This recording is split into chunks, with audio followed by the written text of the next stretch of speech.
All right, good morning. Let me go ahead and move this camera up so it's a little less distracting. Um, but these are the instructions for the gravity force simulation. And so let me just kind of run through them pretty quickly.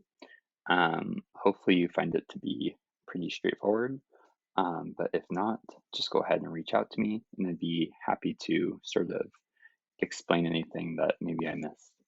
Um, So the first things first, when you guys open this on Canvas, you guys are going to write in your name and your class period. Also important to note, right? It's not super, this is something I've mentioned in class, it's not super useful to you to keep the 3.1 in, but it's useful to me for my Google Drive management. So if you want to throw in your last name there before you turn it in, that would be especially helpful. On slide number 2 is where these video instructions are going to be posted.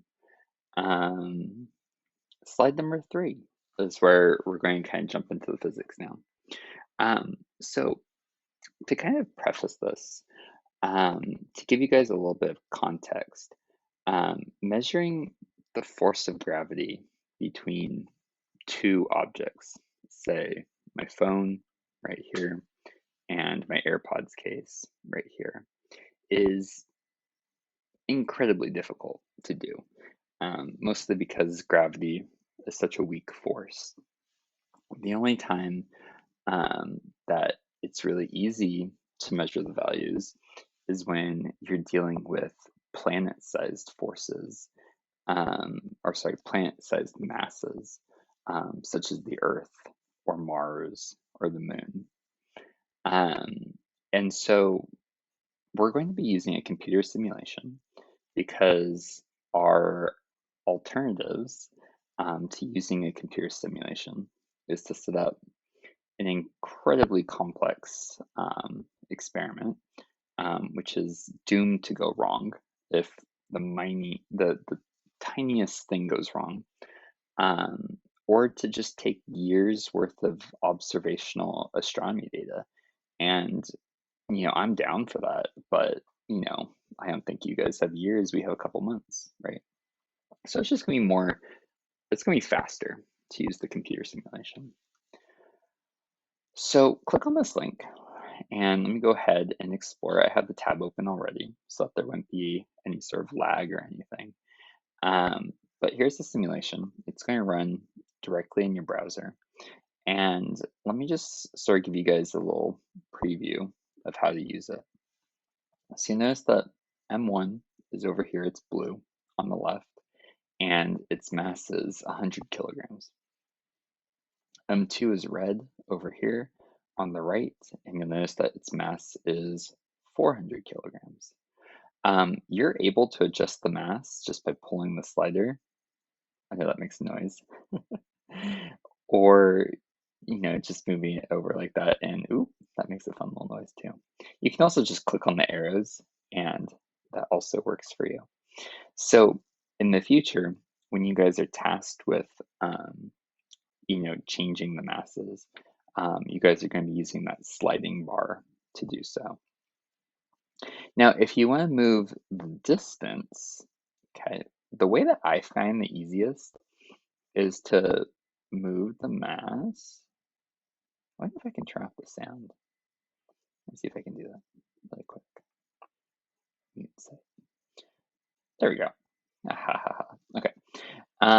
So I find it easiest to move the mass over to this little ruler right here, the 0 meter portion, and then to just change the distance from there. Now, you're going to be recording from the center of the mass.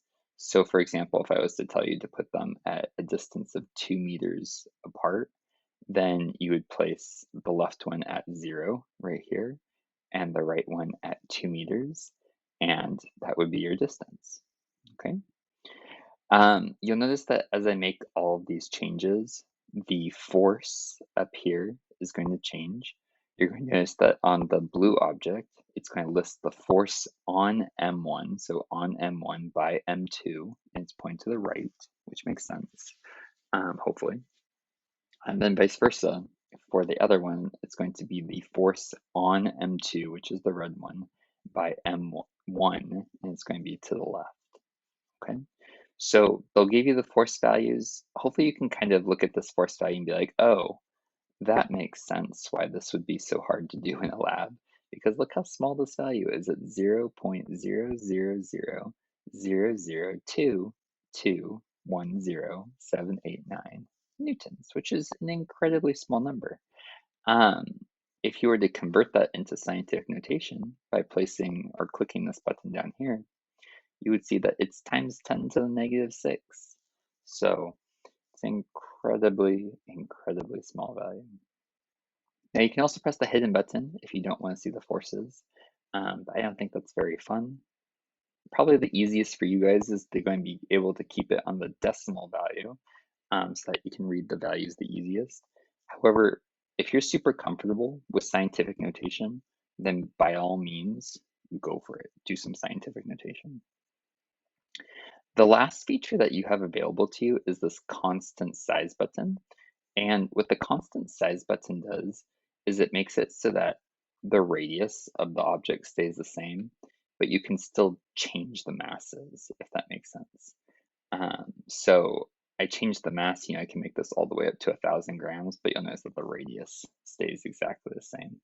The only way that you can really tell what the mass is you'll notice that the color changes to sort of indicate less mass versus more mass. So anyways, that's the simulation. Let me go ahead and reset it so that I can go ahead and start the activity with you.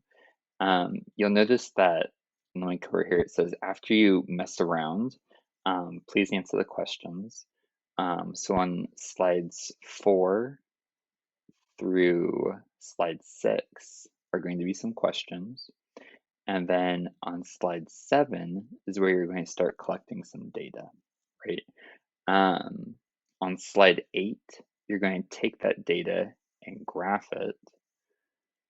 Slide 9, you have part 2 of some data collection. Slide 10, you're going to graph that data. Slide 11, you're going to answer some data analysis. Slide 12, some data analysis. And then very lastly, slide 13, you'll notice that I've placed a video from Khan Academy right here. Just click on the video. Make sure you go and grab your headphones from the bin in my classroom. And then you're just going to answer these 2 questions based off of the video. Once you guys are done with that, you can submit it to Canvas.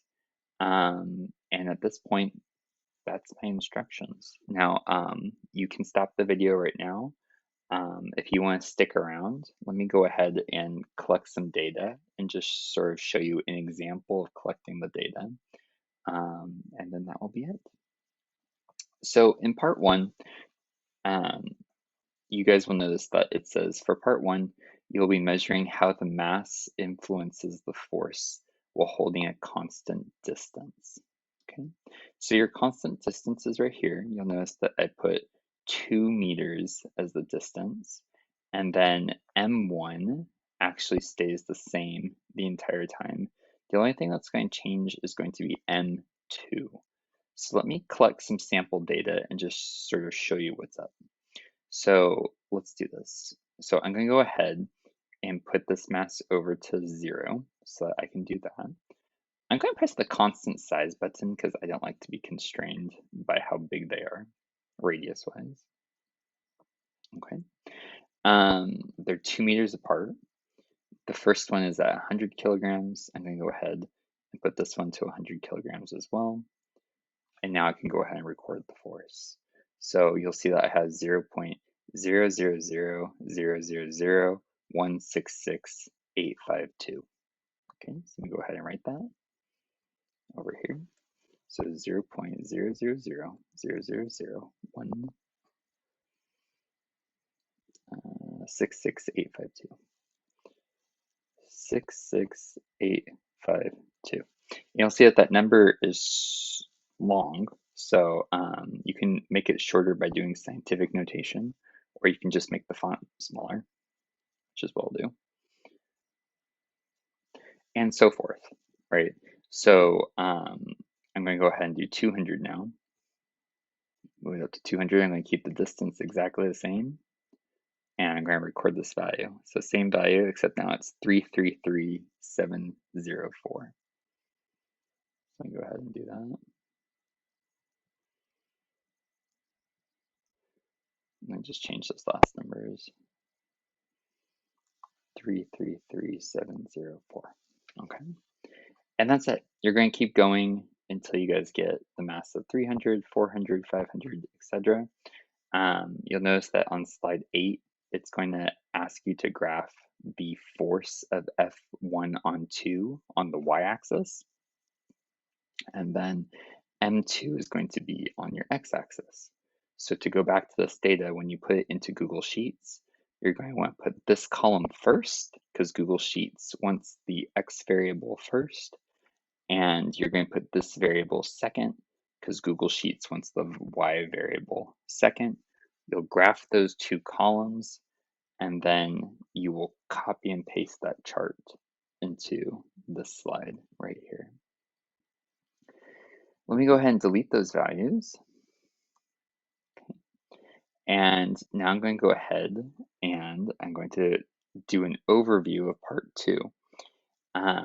So if part 1 made sense, you want to kind of pause. This would be a good point to pause. Now I'm going to progress on to part 2.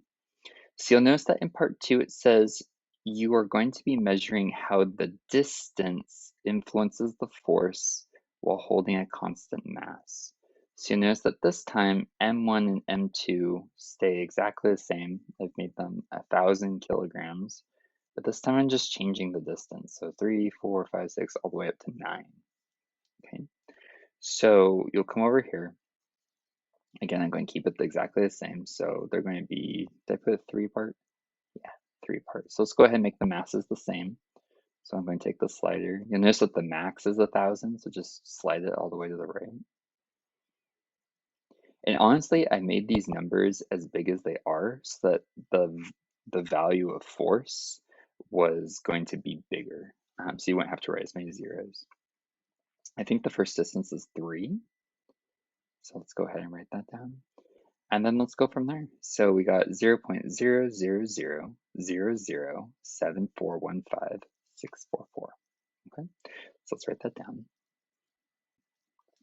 0.0000, I think it was 4 zeros, 5 zeros, 7415, 7415, 644. Okay, 644. And that will be my first value. Let me go ahead and make that smaller. Okay, let me just make sure I got that right. I got 1, 2, 3, 4, 5 zeros. Good. Okay. Next, we increase it to 4 meters. So come over here, increase it to 4 meters, and then you'll record. So we got, again, 5 zeros. We got 417, 1300. So we'll go ahead and, what's nice is I can just copy and paste this. Okay. And it's 417, 1300. Okay. And we just keep going. So we go to a distance of 5 meters all the way down to 9 meters. And then you can go ahead and, again, construct the scatter plot. I just want to kind of remind you, right, you're doing force versus distance, right? And so you're going to be graphing this column first, since you went on the x-axis, and then this column second, since you want it on the y-axis. And that should be it. Based off of those two graphs, you guys should be able to answer questions 7 through 10 that I have really here.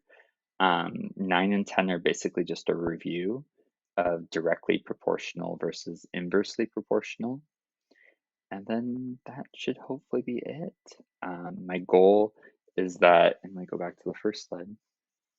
My goal is that when I come back to the class, or when we finish this activity, We should be able to talk about the relationship between the variables of force and mass and force and distance. We should be able to discuss the universal gravitation equation that is mentioned in the Khan Academy video, and we should be able to elaborate on the difference between mass and weight. Maybe take it a little step further, right? As to like how does my mass change throughout the universe, and how does my weight change throughout the universe? So anyways, that concludes my video. I will talk to you guys later. Bye.